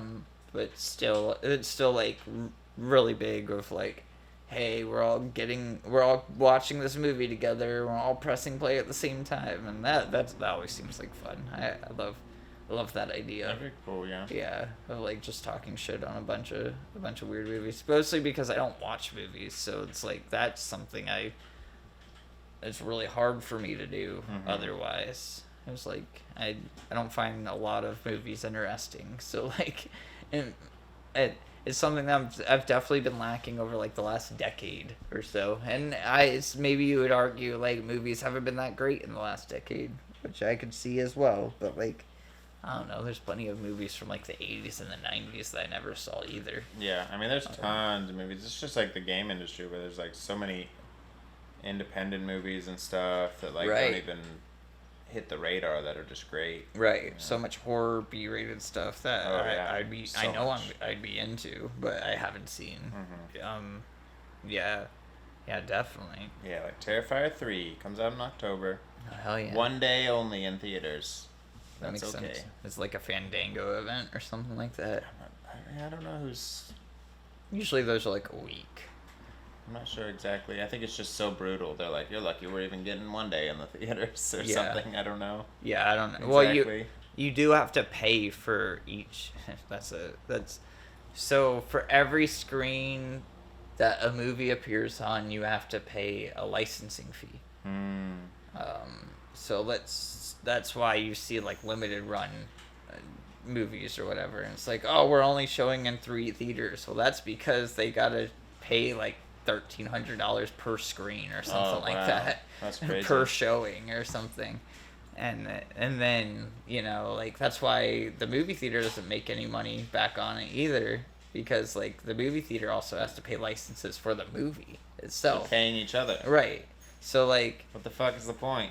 So, the movie has a budget that pays into the hierarchy, right? That tells the company, hey, we are planning on appearing at this many places. So yeah, then they got to pay for all of that and stuff like that, for the screens and stuff like that. But then those screens are owned by somebody. So the movie theater technically doesn't own the screens typically. That's crazy. Or the projectors typically. Those are typically a different company. That's why you have like IMAX and stuff like that. IMAX theaters are still AMC theaters, right, but with IMAX screens in them. Yeah. Same thing with like the audio. Somebody has to pay for that. Like it's all Adobe. Right. So like, that's like if I had a movie theater has to pay it's the like if I had license to pay a stage to perform. Yeah, man. That's not unheard of. But I don't have to do that. Well, you have to sell a certain amount of tickets, and then if you didn't sell a certain amount of tickets, then you would have to pay for it. Not even really. And that's what. I mean, maybe on a grander scale. Right, but... right. If you were selling like Madison Square Garden or something like that, theoretically, that's what would happen. If like they have to, in order to like service the staff and like keep the lights on and stuff, it's on the performer's shoulders to.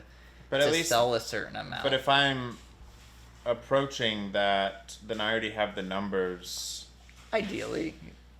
I mean, I guess for some movies, yeah. Not for a movie, it could be a flop, but like... Right. I mean, we just... That's crazy. Just imagine spending, like, however much money, millions of dollars to put a movie out. It's been like the last 2 Marvel movies. You put all the work and everything, and then the theaters are just like, we don't think you did enough. Pay us now to play your movie. No, so the movie theaters aren't the ones... I mean, the movie theaters pay the movies for a license, right? To show the movie, to bring the people into the seats. But then, like, the movies have to pay licenses for the sound and the screens and everything like that as well. Like, everybody has to get paid in that circle. Which is great. Isn't that already covered when the... Like... No. That's like how you have to pay a TV tax in England or something. Right. That's crazy. Well, I mean... The theater already bought the speakers. The speakers are in the building. Why am I continuously buying... Because new sounds are still being made. And the world sucks. That's all I gotta say. We should not continuously have to keep buying the same thing over and over again. Somebody's still working on new sounds. Okay, well then that's when you buy new speakers. But as long as the speakers are good, well, you're not gonna have. That's like if I bought this TV and then every time I want to watch a TV show, I have to go back to Walmart and give them $200. Right. No. It would be. It's your cable bill. That's what that is. Okay, but then I don't have to pay for the speakers that are attached to the... No, but the people who make the TV has to pay... You bought that TV, though. Right. You bought it. It's bought. You own it. You're missing where this... I'm missing everything. Yeah, I did not realize theaters owe all this extra money to just be a building. Because that's why snacks and shit are expensive. That's the whole reason why they do all of that, is because like all that shit is very expensive. But that's where they make their money. But they bought the camera. The camera's now in their possession. No, the projector. I don't say projector. Purchased is the right thing. No, they're leasing it. So why don't they just buy it and then they own it? Because that you would. Because there's probably like a patent. Yeah, there's that. The maintenance and stuff, like the insurance on those things are insane. We really messed up. A lot of those projectors. We gotta go back in time and fix this whole system. A lot of those projectors cost as much as like the movie theater, man. Yeah. Like. I don't care if I never see them in movie theaters ever. I was gonna say we could just burn the theaters. Yeah. down. Well, stream them to my cell phone. I don't give a shit. A lot of the modern ones are just like really good projectors that would, you'd find at Walmart or whatever. I mean, they're like $10,000 versus like a couple $100. But like those old movie reel projectors and stuff like that, that's where a lot of this old stuff comes from. Is like, those are very specialized pieces of equipment. And then like film stock costs money, and then you got to print all that film stock. Right. And then like, I just didn't. I mean, I get all that. I mean, I get it. It's expensive. I just didn't realize that there's this continued. You're basically renting equipment to host a movie party. Right. Like, you're not even a real business. You're just like. You're just a snack business. Yeah, dude. Like a theater is just a skate rink still like has a cool mom's movie like living room or something. Like, it's just. If a skate rink was running above board, a skate rink would have to pay for the music that is playing on the speakers. Same thing with Walmart or something like that. Like I mean, if they have their own, if they don't have their own music, for sure, they have to pay licensing for music and. Well, I mean. It's like this. Technically, it's like the cost of business for the movie theaters. Like, that's the movie theater experience that you're paying for is their food and the seats and all and the stuff and the ability to use the screen and stuff like that. Right. But then the movie theater still has to use part of that money to pay out everybody else. I mean, I always thought that the price was high, so you make up the difference of everything, like because other than the snacks, you're not, and the tickets, you're not making a lot of money, so that's why. But I didn't realize that on top of that, you're just renting equipment. Right. That's like if I had a party and then I still had to pay to play the radio or something. Like the cops show up and it's like, oh, did you pay for that 50-cent song? Well, I mean, no, bitch. Yes, I mean, on a grander scale, it would be like the electricity for the party or something like that. Yeah. There's a lot. Yeah. It's the B companies that you wouldn't think about because you're not meant to think about. Right. But people are still getting residuals down the line, even though it's like 2 pennies per ticket or whatever. Damn, I'm about to open up a private movie theater in my living room, dude. Well, I mean, a movie theater is not making money. It's the people licensing all the equipment. That's what I mean. I'm about to make all the money. I'm going to buy one DVD a month, and then that's going to be the movie that everyone comes and sees. You don't make money being a developer or a publisher. You make money being the middleware. You make money. Like, Nintendo makes a lot of money, and whatever studio from Nintendo makes a lot of money, but Speed Tree or Havoc or any of these middleware that everybody uses, that's money right there. Everybody uses Adobe. Adobe Atmos, 3D audio, dude. Adobe gets paid big money, but they're in everything. Seriously, every fucking credit card terminal, everything, dude. Every Bluetooth sound. They own a lot of crazy patents and stuff. I don't really know where we're going with that, but it's a weird, cool little tangent to go on. Yeah. Who's getting paid about who? The world. Right. Just shake your fist in the air for a couple minutes. Speaking of I'm gonna go yell out loud. Of money and who is going to, I've been playing a little game called Another Crab's Treasure. Yeah, I saw that. Yeah. I've been keeping up. A game where you play as a little crab trying to find your shell after it gets taken away because of taxes. I adore it, man. It's a really good game. I turned on the accessibility option. It's easy mode or whatever is what it said. Fuck. It made the game night and day difference. Really? it feels like that's what it should feel like. That it feels like I wonder what the difference is. The dodge time is better. Like the rolling animation is smoother. Yeah. No, but I mean, I wonder what like their idea of. Oh. Like, what did they implement before and after that makes it convenient, or whatever you called it? Less iframes in the dodge roll, which felt unnatural to begin with. Right. And then less damage taken. Yeah, that dodge roll was and not stuff fun. like that. So that was the big thing, was like the dodge roll of like I needed to fix that in order for me to enjoy the game. I needed it, and as soon as I hit that easy mode button, it was like night and day difference. Interesting. Does it do anything with the health and stuff too, or is it just like so gameplay? It doesn't change health bar sizes, but it says that you're doing less damage and you're taking less damage. I don't feel that though. I'm still dying in 3 hits, and people are still dying in 3 hits. So Nice. I don't see that trade off there. It still felt just as hard, but it fixed my dodge roll, and it felt a world better. Well, that's good. As long as it like makes the game play better. I don't really care about the difficulty. Yeah, It's just I mean, like I the could- smoothness of Right, it that I was. I could turn the health back off and the damage back off, and it would be fine. Like I don't need to prove myself on the channel for hard games, right? For sure. But yeah, dude, I would recommend doing that for sure. Yeah, I want to get back into it. It just doesn't draw me in. Like Liza P, like For sure. drew me in. Like For I sure. don't know what it is about that one, but like I was obsessed. And I mean,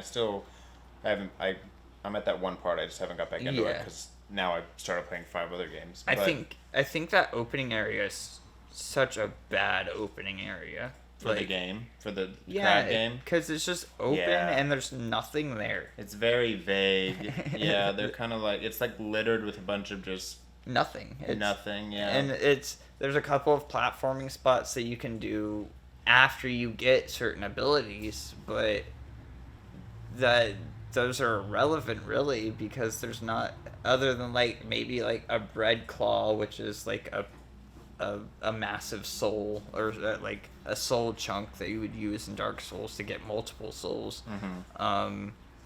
Other than something like that, you're not like, there's not like a mini boss or anything up there.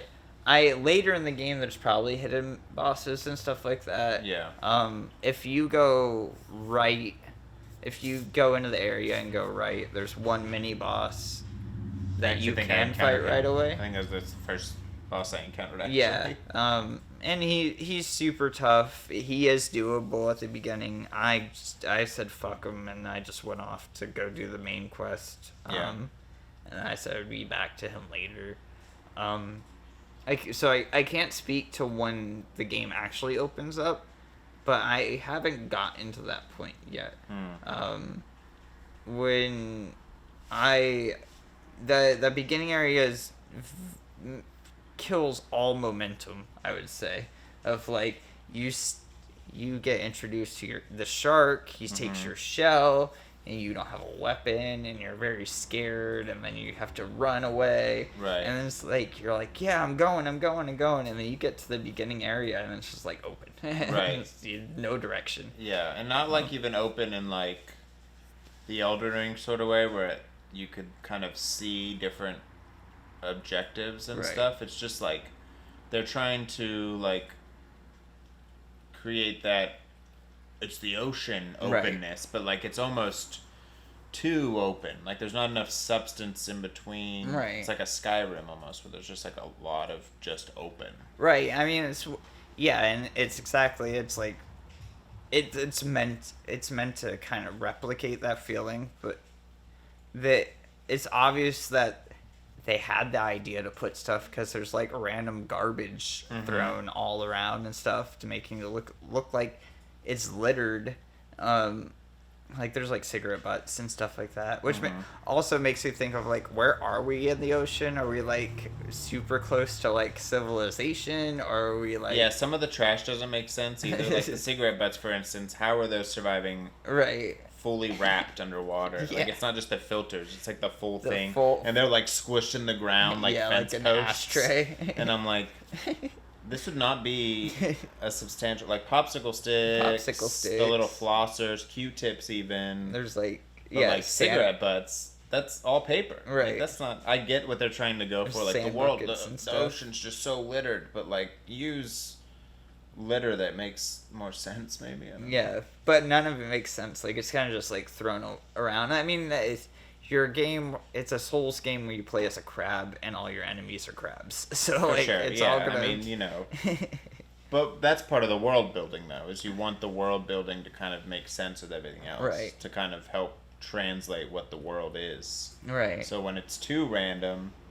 you lose that explanation. You're like, well, there's one default battery here, half a flip flop, but 400 cigarette butts. Like, am I in the fucking Am I under a trailer? Like, where am I? I don't get it. Somebody just dumped the whole ashtray out. Right. I don't understand. Yeah. So there is some of that, and we talked about that before with the world building. How like they do a little bit of lore within it, but yeah, it does seem like some of it's just like they're just trying to like paint a message, like, oh, the ocean's really littered. It's really dirty in here. Look what it's doing to our wildlife. They're fighting each other. All of the sea life is trading in microplastics. Yeah. So I mean, it's super on the nose with that, but I don't think it's trying to say a big message about it. I think it's just the matter of fact. Yeah, it's more or less just like, your sea life is evolving into. Yeah, because it feels like this is supposed to be the core. It's supposed to be Australia is kind of what it feels like. It's supposed to be the Great Barrier Reef, and it dying out. Yeah.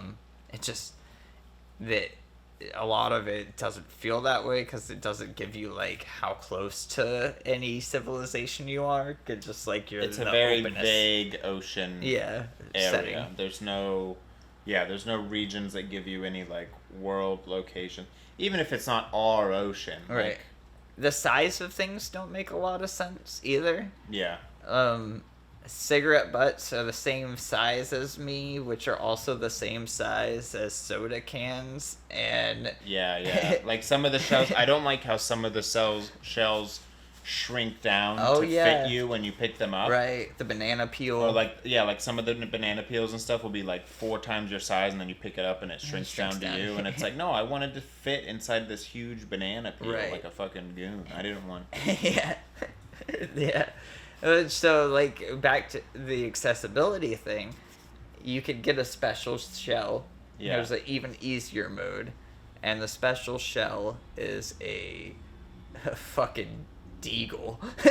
Oh, a gun? It's just a straight up but deagle. don't you have to, like, you have to earn that, though. I don't think you can just turn that on right away. Oh, really? Yeah. I thought you had to earn it. You have to say you want it on, but it's like an accessibility thing. It's like, hey, easy mode. This game is supposed to be hard, but if you want to play easy, there's no detriment to playing it easy. I thought you had to like beat it once to get that. I didn't. No, you can turn it on right away. I think you have to get past like that. You have to be able to have weapons. Have a shell. Yeah, and a weapon. Yeah, so right after you get your first shell, so probably after you fight, once you start fighting that first boss. Yeah.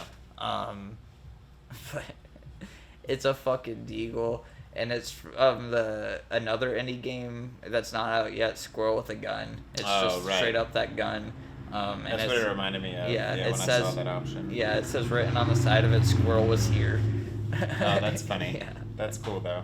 The game's not even out yet, but yeah, it's funny. I didn't do it on the show yet. I wanted to when I was fighting the queen, but I ended up beating her. So I was like, I guess we'll do it when we run later. Or yeah, I'll pull it out when I really want it. Like I'll know when I really in my heart need it. Yeah. But God, I'm waiting for that moment because it's fun. It's real fun. I got up to the queen, and I beat her. The first boss that you fight, the first main story boss, is kind of like Gyobo from Sekiro, where it's the horse fight, where he's like, he does these wide circles, and you kind of like have to just like hit him a couple times when he gets into those circle modes. Yeah. And then he'll do like some charges and stuff in between that, or like try to whack at you below.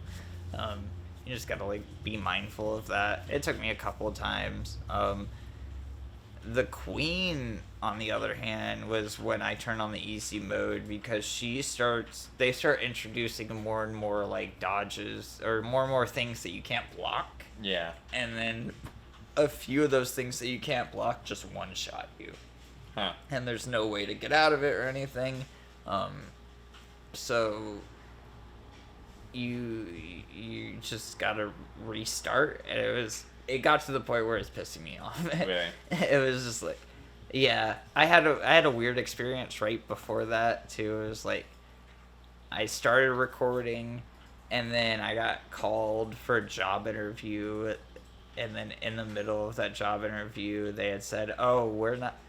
The job that we were initially interviewing you, we gave to somebody else, so we're just trying to feel out other candidates. And I was like, so you're just wasting my time? That's and weird, like, yeah. No, but we're planning on calling you when something else opens up. I was like, oh, well, that's fine, I guess. So I left that phone call pretty angry. Yeah. I was on edge. You're expecting a job, and now it's like, well, actually, wait. So hopefully you have things taken care of. Right. So then I went back to recording right after that phone call, and then she's fucking one-shotting me. I was like, I can't deal with this shit. The dodge wasn't feeling great at that point. I hadn't fixed anything yet. I was like, I'm gonna figure out why this feels like shit, and I'm gonna take a minute so I'm not on edge. So I came back the next day, and I turned on that thing, and yeah, as soon as I did that, it was cool. The Queen's fight was pretty fun. She has like, it's a tea diffuser. Oh yeah, kind of thing. she has it when you meet her the Right. first time. Right? Yeah, right. Yeah, it's a loose leaf tea thing. Like the little metal ball, like basically their version of like a mace. Or Yeah. something, Yeah, and she uses that where it clamps you. Or she'll throw it and then interesting. fucking That's yank pretty cool. you. Which is one of the one shots that you can't block, so you gotta dodge out of the way. But otherwise, she's fucking spinning that thing, and then every time she slams it, like poison shit comes out of it. Oh really? So there's like poison ick coming out everywhere. Yeah. Everybody's infected with some kind of sickness. I don't know what the sickness is, but they're all talking about how the life under the ocean is worthless and stuff like that. I'm sure it has something to do with all the plastics. Yeah. And stuff. Yeah, all the trading of microplastics and stuff. I haven't found a shop to turn any of my collectibles in yet. They've talked about a prawn shop, but I haven't seen it yet. And imagine once I get to the actual city, I'll get there. Right. Yeah. But they've talked about this city. I have as soon as like you beat the queen and you get past the castle, it kind of like is like shows you this is the vastness of the ocean for real, and it's like all of these like depths with like coral and stuff like that going everywhere. It's very colorful and pretty. Yeah. And then you see the city in the distance, and it's like, this is the world now. So I imagine, yeah, the city is the next place I'm going to. Probably. Yeah. After I make it through like this grand cavern of coral. And then I'd imagine that's where it's actually going to open up a lot. I saw Bossman also stream up to that point. And it seemed like there was like that is when it's finally going to. But at that point, he kind of ended it at the city. So I was like, okay, well, I'm gonna stop watching at that point. Catch up to him and then keep going. Right. No, I'm excited. I'll have more to say on that. Ideally, a lot more bosses under my belt, because like I said, I've only beaten 3. There's a good bit from what I've seen. Yeah.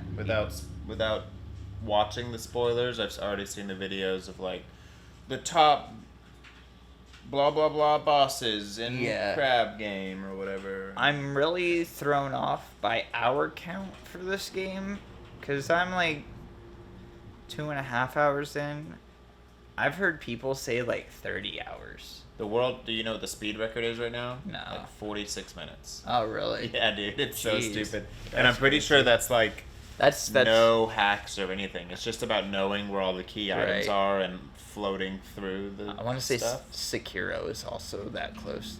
So that I could see it being as long as Sekiro. So 30 hours sounds. Just the ones that I've Pretty seen, it's a close. lot of like, you can skip the whole getting the shell thing and Oh, get a shell yeah. later. Yeah, can you- skip. There's a lot of like Yeah.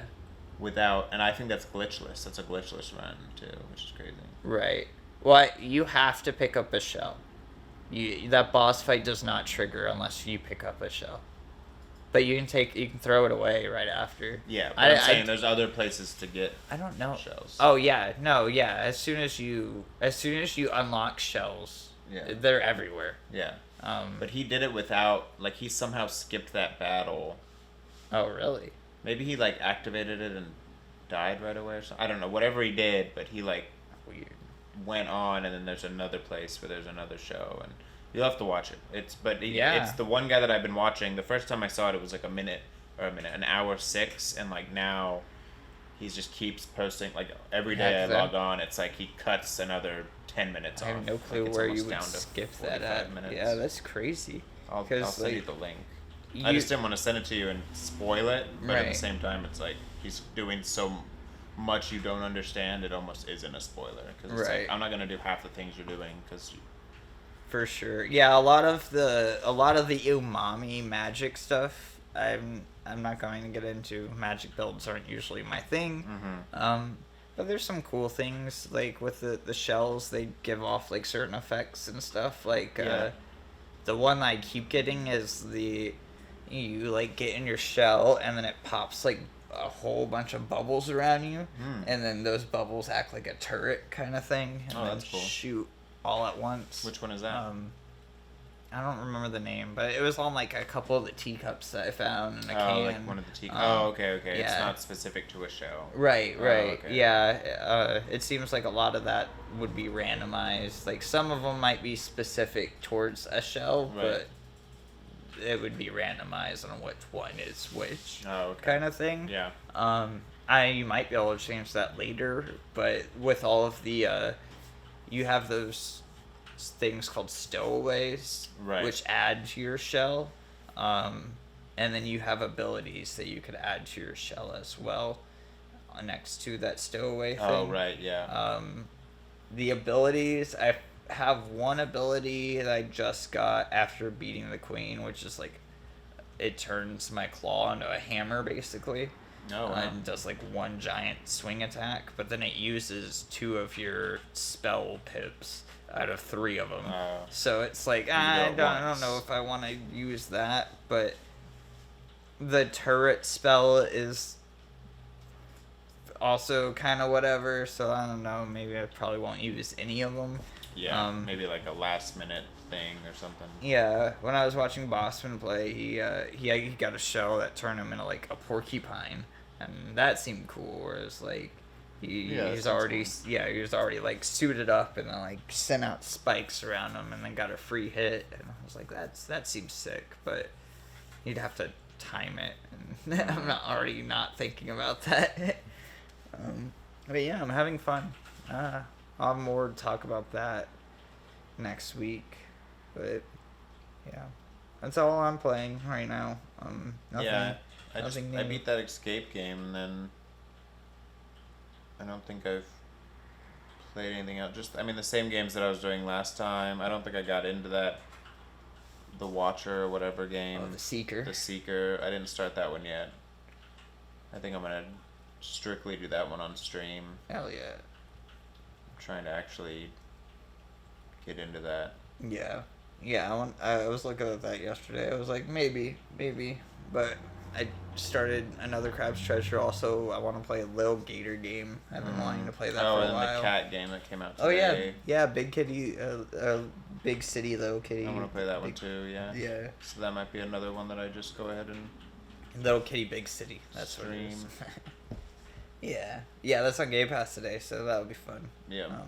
I don't know if it's on modern consoles and old consoles or what, but I can at least stream it if it's only on modern shit. Yeah.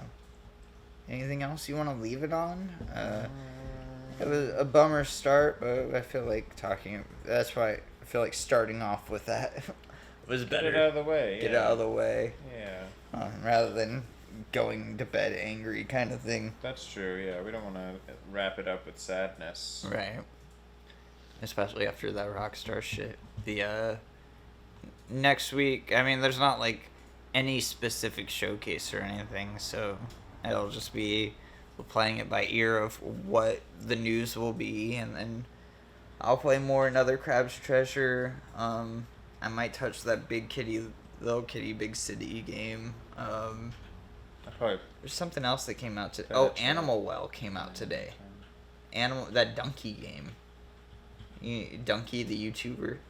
I don't know. He was supposed to be. He's publishing games now, and the really? first game that he published under his label, Animal Well, came out That's today. on Game Pass? I don't know if it's on Game Pass, but people have been talking about that game for a long time.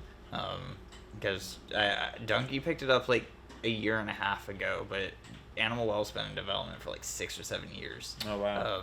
It's one of those like solo developer, kind of like Stardew. Yeah. But people are saying it's like, I don't know. It's something. You go look it up. It'll be right up your alley. Yeah. You'll like it. There's something else I thought came out today. That.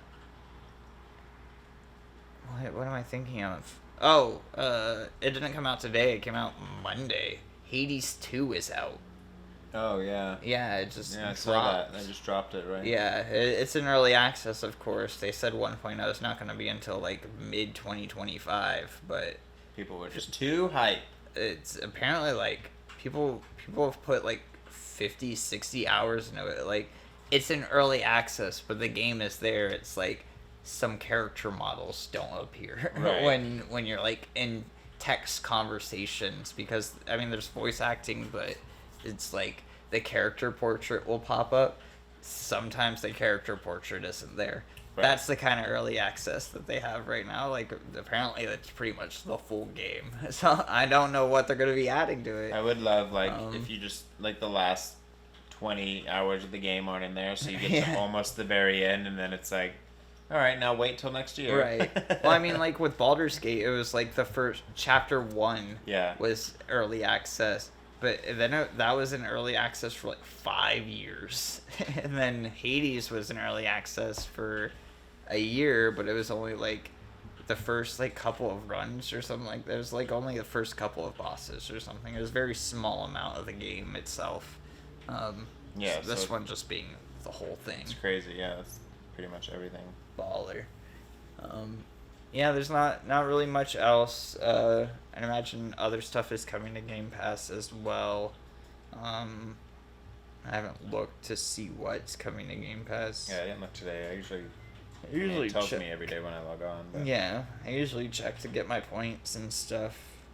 Oh, Kona 2 came out today as well. Kona 2 Broom. I never played the first one, but I know people really like that game. Oh, yeah, I saw that one. Looks like nothing is planned for this next week. Other Brothers: A Tale of Two Sons remaster. That's coming. That'll be cool. That game's fine. But other than that, yeah, it looks like not a lot. Anything for PC? No. Hellblade 2 is at the end of the month. But other than that, we'll see. I can go on YouTube real quick and see if anything pops up. Anything crazy. That always happens. As soon as we end, it's like fucking Take-Two lays off 2 studios. Fucking somebody dies was another big one. Oh, Crow Country came out today. That's the one. Oh, right. That game looks sick. Yeah. Final Fantasy VII plus Silent Hill 3. And that's like what that reminds me of. That one looks cool, yeah. Yeah, I'm excited for that.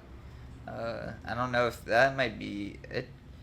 I didn't see an Xbox trailer, so that might be PlayStation and PC only. Maybe on Switch too, but I'll do my research after the show.